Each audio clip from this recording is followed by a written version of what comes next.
My name is Emma Blackwood, and for 15 years, my family thought I was mentally unstable because I claimed to talk to my dead grandfather. They sent me to therapists, put me on medication, and whispered about my episodes behind closed doors. What they didn't know was that Grandpa Henry's spirit had been guiding me to clues about a fortune he hid before his death. Last Tuesday, while my family was at my cousin's engagement party calling me the crazy one who talks to ghosts, I was following my grandfather's latest message to an abandoned warehouse across town. What I found there wasn't just validation of my sanity, it was $50 million in gold bars, rare artwork, and bearer bonds that he'd hidden from everyone, including the IRS.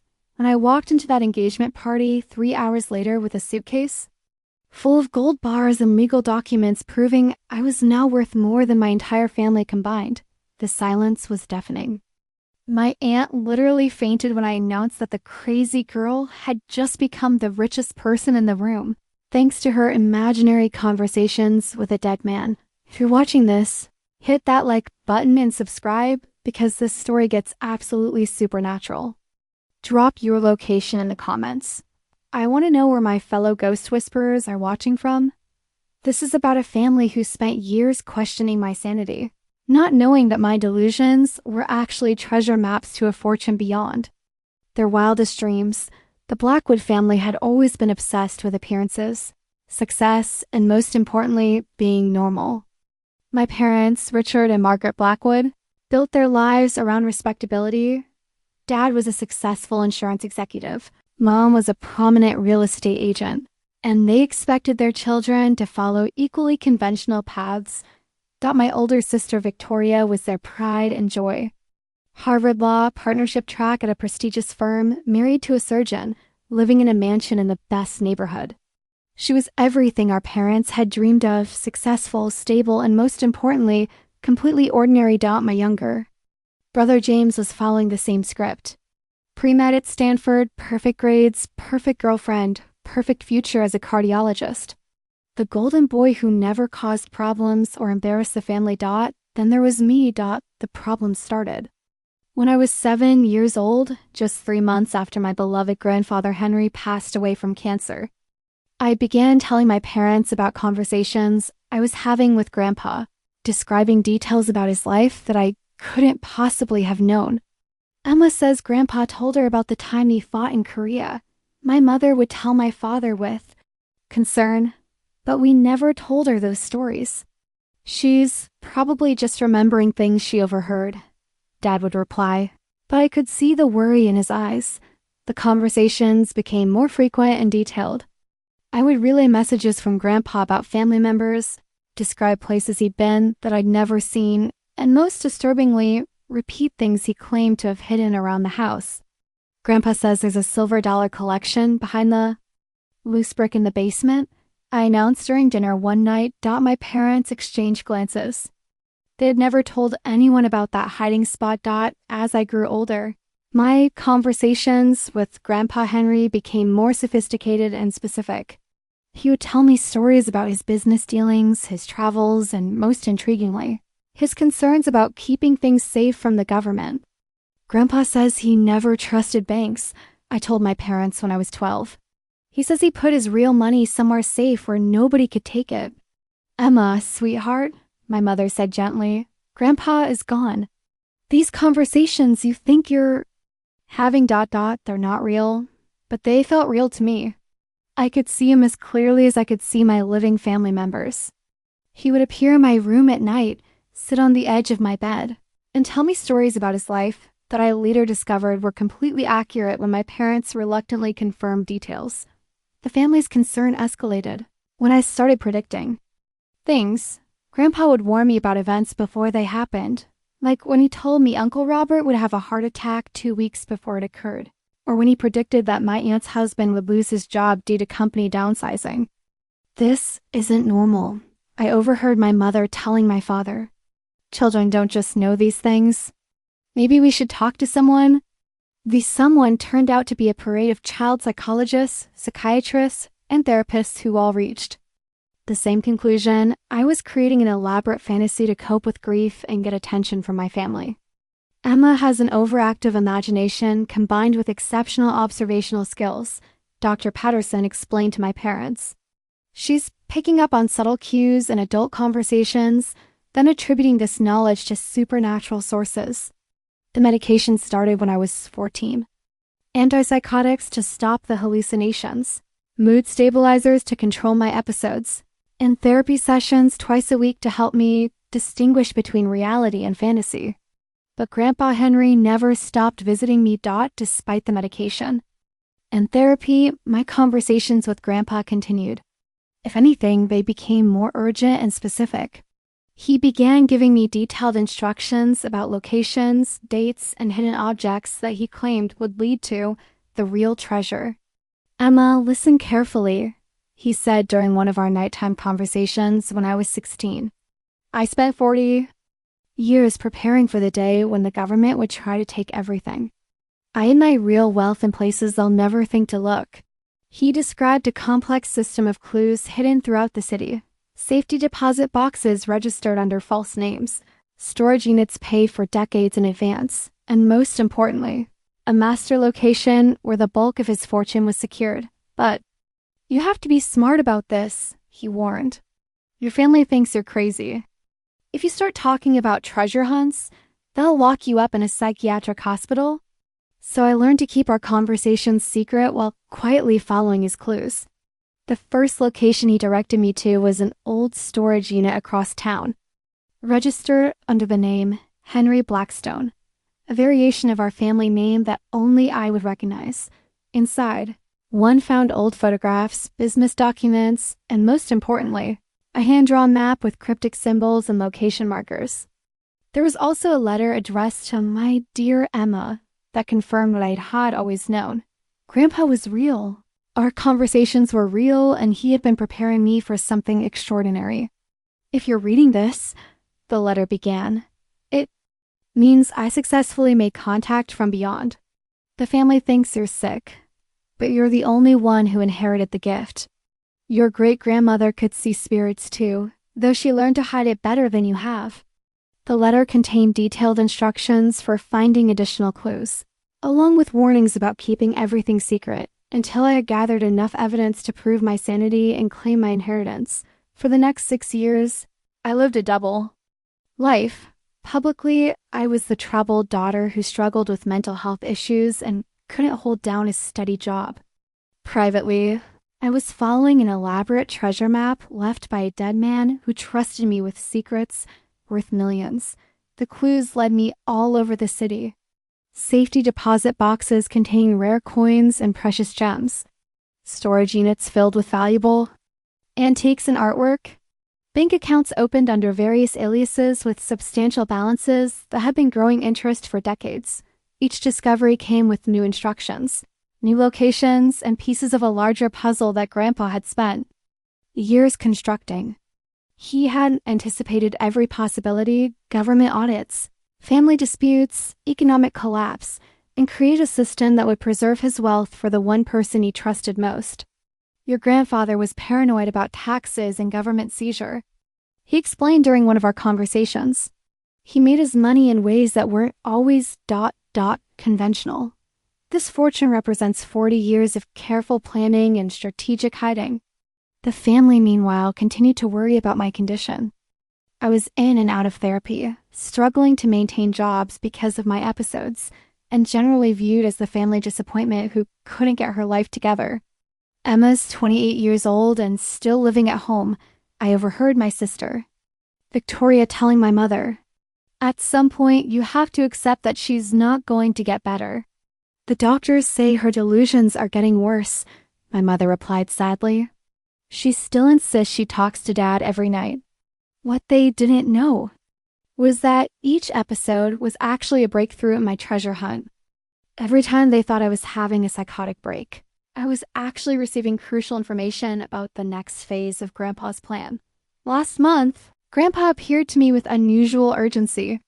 Instead of his typical calm demeanor, he seemed almost frantic. "Emma, it's time," he said. "The final location. Everything I've been preparing you for leads to this moment." He described an abandoned warehouse in the industrial district, a building he had purchased under a shell corporation decades ago.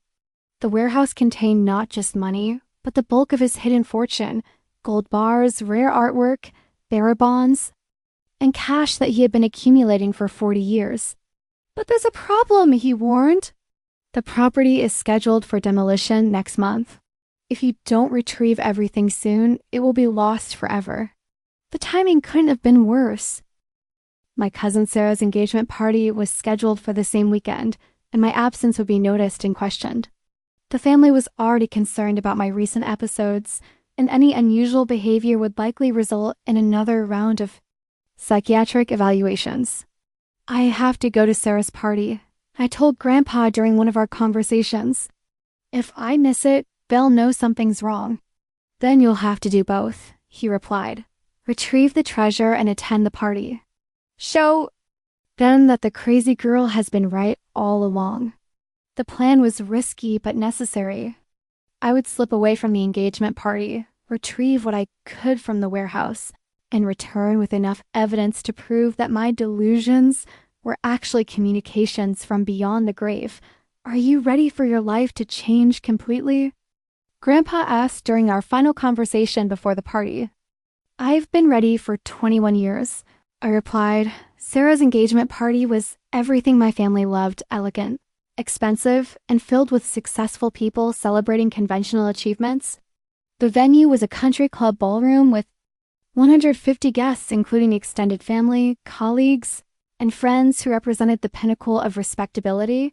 I arrived wearing a simple dress from Target, knowing that anything too expensive would raise questions about where I got the money. As expected, I was seated at the family table with the understanding that I should keep a low profile and avoid embarrassing anyone. "Emma's been doing much better lately," my mother explained to relatives who asked about my absence from recent family events. "The new medication seems to be helping with her ... episodes." "That's wonderful," my aunt replied with the kind of forced enthusiasm reserved for discussing family members with mental health issues. "Has she found work yet?" "She's taking things slowly," my father interjected diplomatically, "focusing on her health first." The conversation moved on to Sarah's successful career as a marketing executive and her fiance's promising future as a corporate lawyer.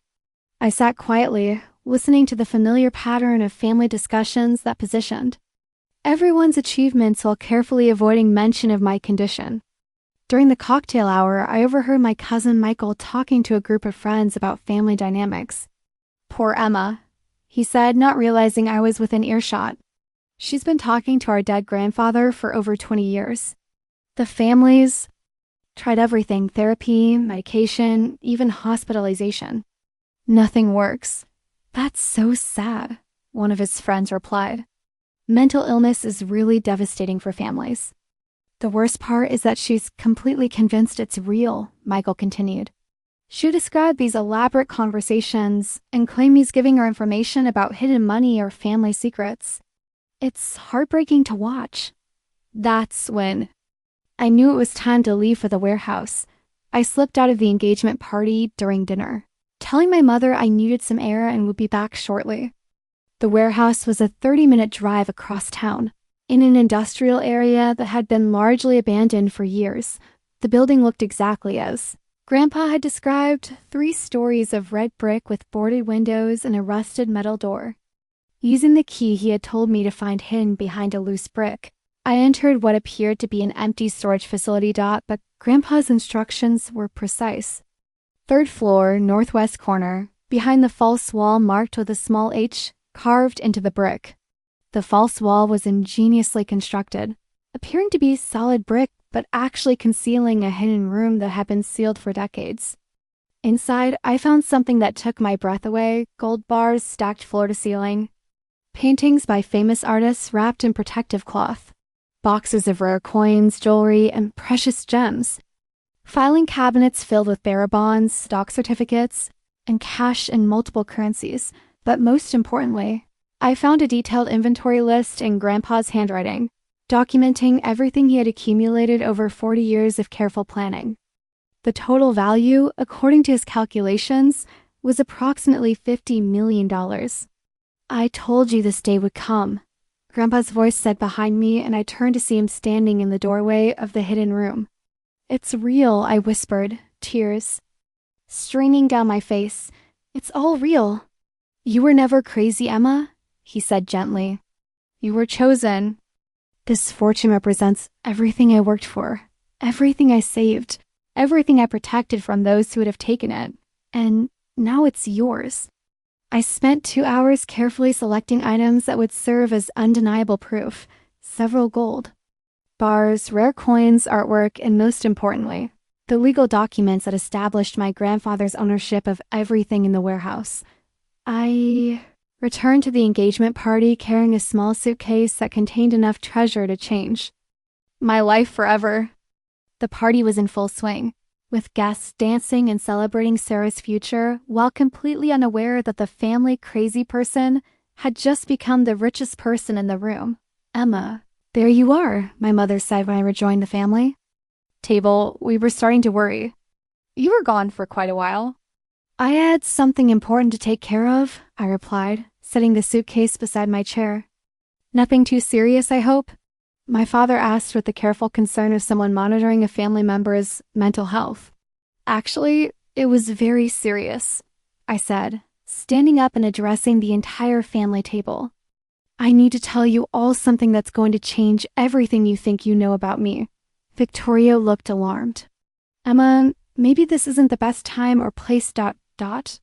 This is the perfect time and place, I interrupted, opening the suitcase, to reveal several gold bars, rare coins, and official documents. Because I'm tired of being called crazy for something that was real all along. The family table went silent, staring at the contents of my suitcase with expressions ranging from confusion to shock.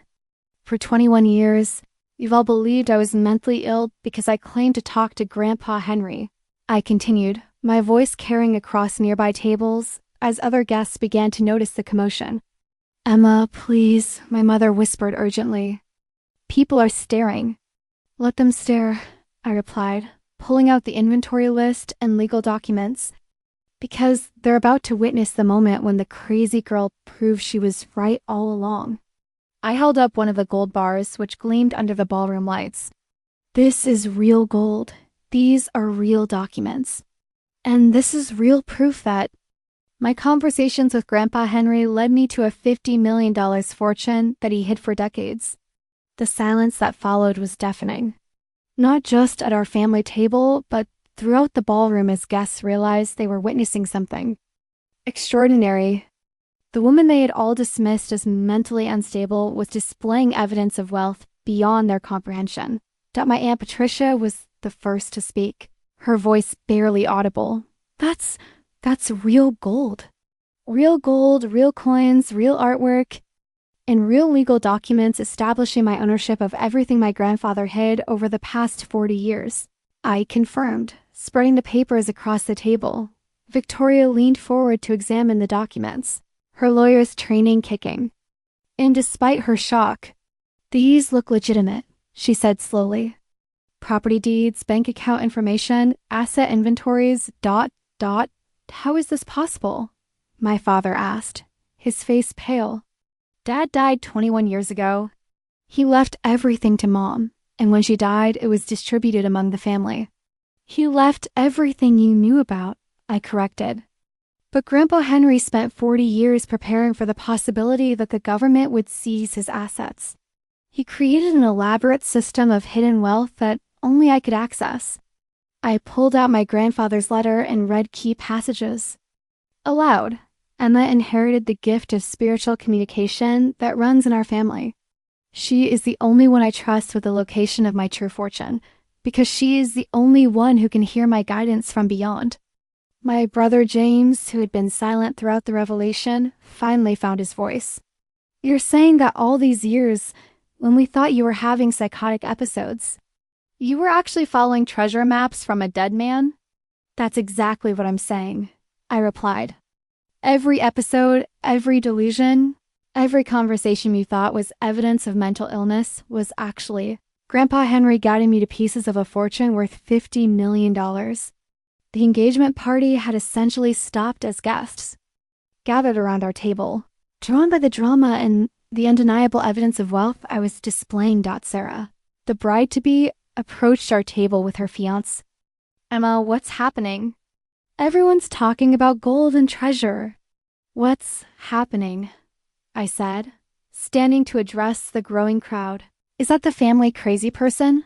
Just prove that sometimes the people you think are delusional are actually the sanest ones in the room. The weeks following the engagement party revelation transformed my life completely. News of the treasure discovery spread quickly through our social circles, and suddenly everyone who had dismissed me as mentally unstable wanted to understand. How I'd accomplished something so extraordinary. The legal process of claiming my inheritance was complex, but straightforward. My grandfather had been meticulous in his planning, creating a paper trail that established his ownership of every asset and his clear intention to leave everything to me through our spiritual communications. This is the most unusual inheritance case I've ever handled, my lawyer admitted. But the documentation is ironclad. Your grandfather spent decades preparing for this transfer, and he clearly intended for you to be the sole beneficiary. The family's reaction was a mixture of amazement, guilt, and grudging respect. They struggled to reconcile 21 years of believing I was mentally ill with the undeniable evidence that I had been right all along. I owe you the biggest apology of my life, my mother said during one of our first honest conversations since the revelation. We thought we were helping you by trying to cure your delusions, but we were actually dismissing something real and extraordinary. You were protecting me the only way you knew how, I replied.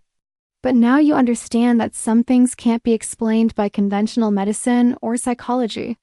Victoria, ever the lawyer, was fascinated by the legal and logistical aspects of my inheritance. The sophistication of your grandfather's planning is remarkable, she said. He anticipated every possible challenge and created systems that would preserve his wealth for decades. The most satisfying moment came when Dr. Patterson, the psychiatrist who had treated me for years, requested a meeting to discuss my case. Emma, I need to apologize, he said during our final session. Your case has forced me to reconsider everything I thought I knew about the boundaries between psychology and other phenomena. I don't need an apology, I replied. You were working with the information you had. But maybe this experience will help you approach future cases with more openness to possibilities beyond conventional explanation. My newfound wealth allowed me to pursue interests and opportunities I had never imagined. I established a foundation to support research into spiritual communication and paranormal phenomena.